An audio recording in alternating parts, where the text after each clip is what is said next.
Olá, queridos e queridas alunas! Nós estamos hoje aqui para falar sobre os exercícios deste livro, o Todos os Textos, quinta edição. Esse livro aqui que trata do aprendizado sobre produção de texto, que é do William Cereja e da Teresa Cochar. E nós vamos falar hoje sobre os exercícios referentes ao racismo, que estão na página 24 e que foram solicitados a vocês na nossa última interação, ok? Antes da gente começar a construção aí da nossa correção, eu gostaria de pedir a vocês que se inscrevessem no canal e também que você deixasse o seu like para esse vídeo, que já me ajuda na produção de conteúdo, ok? Veja bem, no texto sobre o racismo, que está na página 23 do nosso livro, nós temos aí um texto publicado na Folha de São Paulo em 2014. 2014, nós estamos em 2020 e esse texto nunca foi tão atual.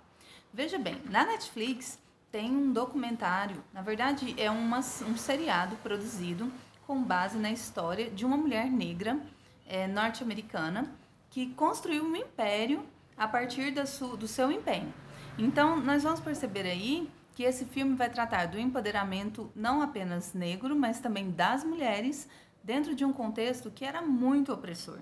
Então, eu convido vocês a assistirem a história da Madame C.J. Walker, tá? E postar aí os comentários no finalzinho aqui desse vídeo. E eu vou deixar também o link para vocês de um texto que trata da história dessa mulher tão forte, uma mulher tão empreendedora, empreendedorismo, palavrinha difícil, hein?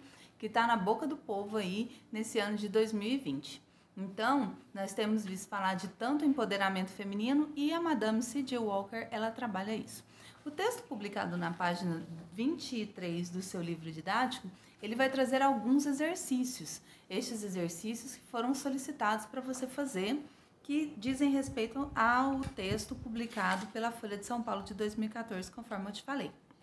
Então, como que nós vamos ver isso aí? Qual que é o assunto principal do texto? Bom, já está listado aí, né, que é um texto que fala sobre o racismo, mas quando a gente vai ler o texto, ele não fala especificamente de um ponto só que é relevante, mas de uma questão de preconceito em geral, tá? Então, no número 1, qual que é o assunto principal do texto? Vocês vão saber para colocar aí que é as causas do preconceito, né? Na verdade, vamos fazer a concordância verbal, hein?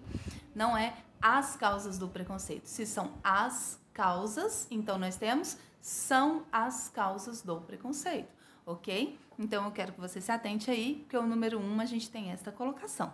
Vamos ao número 2? Eu tenho certeza que você já abriu aí na página 24 e está prontinho para fazer a correção, tá? Então segue comigo. Página 24, exercício número 2 do livro Todos os Textos, quinta edição, tá? No número 2, ele fala que os autores do texto jornalístico geralmente procuram abordar os assuntos de modo imparcial. Imparcial é quando você escreve de uma forma a não retratar a sua opinião pessoal. Você escreve o texto e deixa que o leitor entenda, deixa que o leitor tire suas próprias conclusões, sem tomar posição a respeito deles. Apesar disso, há quase sempre nos textos jornalísticos um posicionamento de seus autores, identificado por meio de marcas de avaliação apreciativa no texto lido. Existe uma frase, pessoal, que fala o seguinte: ninguém escreve, ninguém lê sem motivo.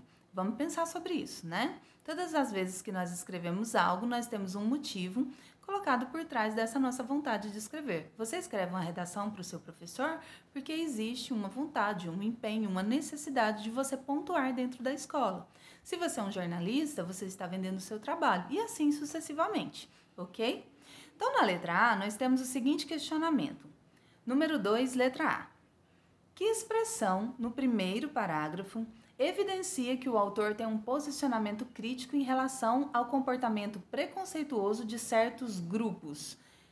E aí, dentro do texto, nós vamos retirar esse fragmento. Quando você retira um fragmento do texto, atenção, aluno, não esqueça de colocar esse fragmento entre aspas, tá?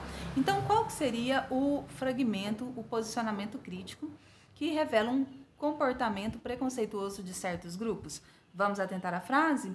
Grandes responsáveis pela violência no mundo. Então, no número 2, letra A, nós temos qual a resposta? Grandes responsáveis pela violência no mundo. E eu quero que você coloque isso ou no seu livro ou no seu caderno, onde você estiver fazendo esse exercício, entre aspas. Por que nós vamos colocar entre aspas? Porque nós retiramos esse fragmento do texto. O número 2, letra B, ele pergunta o seguinte: que expressões no segundo parágrafo revelam o posicionamento do autor em relação à origem do comportamento preconceituoso?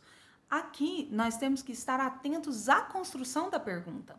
Que expressões? Então, são 2 ou mais expressões, né? Que está no plural.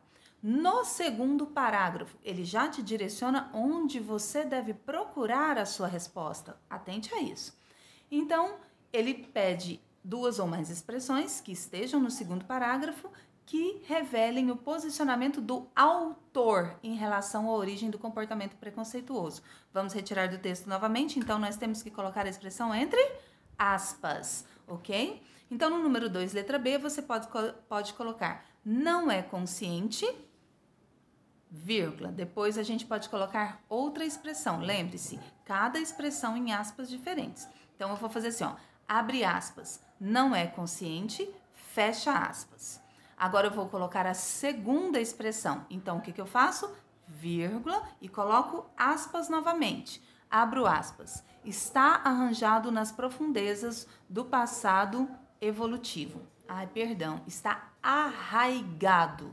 Está arraigado nas profundezas do processo do passado evolutivo. Fecha aspas. Nossa, essa frase eu errei bastante. Vamos lá? Vamos de novo. Então, são 2 construções. Abre aspas, não é consciente, fecha aspas. Vírgula, abre aspas novamente, está arraigado nas profundezas do passado evolutivo, fecha aspas. Então, no número 2, letra B, nós temos essa resposta. Número 3, o autor do texto fundamenta suas afirmações referindo-se a experimentos realizados nos últimos 30 anos e as pesquisas que se realizam atualmente.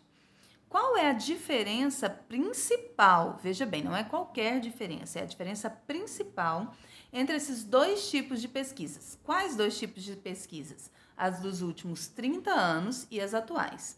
Então, o primeiro tipo vai indicar que sempre que nós temos aí, nos reunimos em grupos.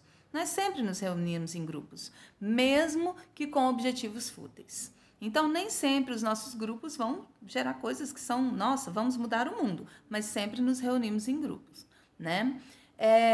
E que acreditamos que as pessoas do nosso grupo têm melhores qualidades que as dos demais grupos. Um grupo sempre vai se colocar como superior ao outro, né? Um grupo nunca se une para dizer que é inferior ao outro.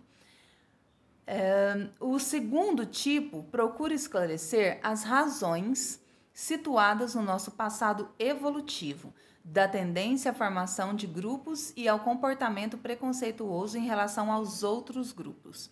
Então, quando a gente fala do passado, desde que nós estabelecemos relações sociais, nós nos unimos em grupos. Então, na pergunta, ele fala qual que é a diferença principal entre as 2 pesquisas. A primeira pesquisa diz que, historicamente, nós nos reunimos em grupo.